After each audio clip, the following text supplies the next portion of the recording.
Hello guys, ఈరోజు అయితే IP ప్రిపరేషన్లో అయితే డే 2. ఈరోజు అయితే మనం లాంగ్వేజెస్ గురించి అయితే మాట్లాడుకుందాం. సాంస్క్రిట్ అండ్ ఇంగ్లీష్ అండ్ సాంస్క్రిట్లో 90+ మార్క్స్ ఎలా స్కోర్ చేయాలి, ఇంకా స్ట్రాటజీ ఏంటో మాట్లాడుకుందాం.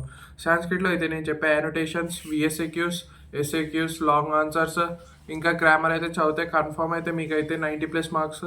ఇంకా ఇంగ్లీష్లో అయితే మీరైతే ఫజిల్ ఇంకా గ్రామర్ అయితే చదవాలి. ఇవి చదివితే మీకు మ్యాక్సిమం దాదాపు 100% వరకు మీకు 90+ మార్క్స్ అయితే వచ్చే అవకాశం అయితే ఉంది.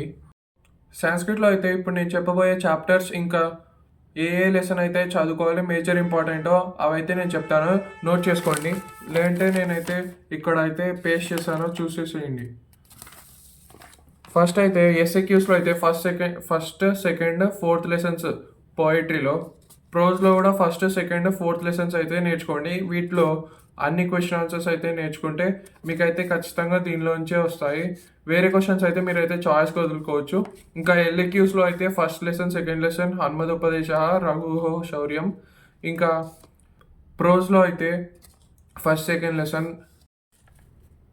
ఇంకా యానోటేషన్స్లో అయితే హన్మదోపదేశ ప్రతిశ్రుతి లెసన్ అయితే నేర్చుకోండి పోయిటరీలో. ప్రోజ్లో అయితే అజ్ఞాతస్య వాసవ అనేది ఇంకా జీర్ణచత్రం అయితే నేర్చుకోండి. వీటిలో అయితే కన్ఫామ్గా అన్ని యానోటేషన్స్ అయితే నేర్చుకుంటే మీరైతే పక్కా అన్ని యానోటేషన్స్ అయితే రాయగలరు. ఇలా మీరైతే 90+ స్కోర్ అయితే చేసుకోవచ్చు. ఇంకా నెక్స్ట్ అయితే శబ్దాలు అయితే ఫస్ట్ 7 అయితే నేర్చుకోండి. అవి ఏంటంటే రామ, శివ, హరి, రవి, వారి, వన, ఫల. ఈ 7 నేర్చుకుంటే ఖచ్చితంగా మీకు వీటిలో ఒకటైతే వస్తుంది. ఈజీగా 6 మార్క్స్ అయితే స్కోర్ చేసుకోవచ్చు. నెక్స్ట్ నాన్ డీటెయిల్లో అయితే ప్రతి చాప్టర్ అయితే చదవద్దు. ఫస్ట్ సెకండ్ థర్డ్ చాప్టర్స్ అయితే నేర్చుకోండి, ఖచ్చితంగా అవుట్ ఆఫ్ అయితే పడుతుంది. ఇంకా ధాతు రూపానిలో అయితే ఫస్ట్ 5 అంటే భవతి, భవిష్యతి, అభవత్, భవతు, భవేత్, ఈ 5 అయితే నేర్చుకుంటే మీకు ధాతు రూపానిలో అవుట్ ఆఫ్ అయితే రావచ్చు. లేఖల్లో అయితే మీరైతే థర్డ్ అండ్ ఫోర్త్ లెటర్స్ నేర్చుకుంటే ఖచ్చితంగా ఒకటైతే వస్తుంది. ఇంకా ఇవి అయితే నేర్చుకోండి. మీరైతే పక్కా ట్రాన్స్లేషన్స్ ఇంకా వన్ వర్డ్ ఆన్సర్స్ అయితే అన్నీ నేర్చుకోవాల్సిందే. మీరు 90+ స్కోర్ కోసం టార్గెట్ చేస్తున్నారు కాబట్టి ఆప్షనల్వి కూడా 1 లేదా 2 క్వశ్చన్స్ అయితే నేర్చుకోండి.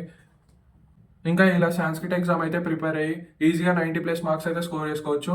ఇప్పుడు ఇంగ్లీష్లో అయితే ఇంగ్లీష్ చూస్తే మీరైతే గ్రామర్ అయితే ఎక్కువ ఫోకస్ చేయండి, ఎందుకంటే గ్రామరే 60 మార్క్స్ దాకా ఉంటుంది.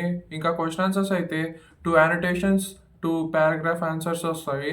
ఇంకోటి అయితే మీకైతే నాన్ డీటెయిల్ నుంచి అయితే ఒకటి వస్తుంది. నాన్ డీటెయిల్లో 3 లెసన్స్ ఉన్నాయి కాబట్టి 2 లెసన్స్ అయితే కన్ఫామ్గా నేర్చుకోండి. ఇంకా పారాగ్రాఫ్ క్వశ్చన్స్, యానోటేషన్స్ అయితే అన్నీ నేర్చుకోండి.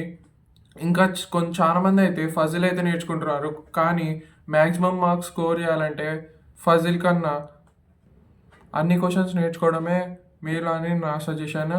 ఇంకా ఇంగ్లీష్లో అయితే పెద్ద స్ట్రాటజీ ఏం అవసరం లేదు, అన్నీ అయితే నేర్చుకోవాల్సిందే. అలా అయితేనే మీకైతే 98 అయితే వస్తాయి. ఇంకా నేను చెప్పే ఆప్షనల్గా అయితే నేర్చుకుంటే మీరైతే 90+ మాత్రమే స్కోర్ చేయగలరు. సో అన్నీ నేర్చుకోండి. ఇదైతే ఇంగ్లీష్.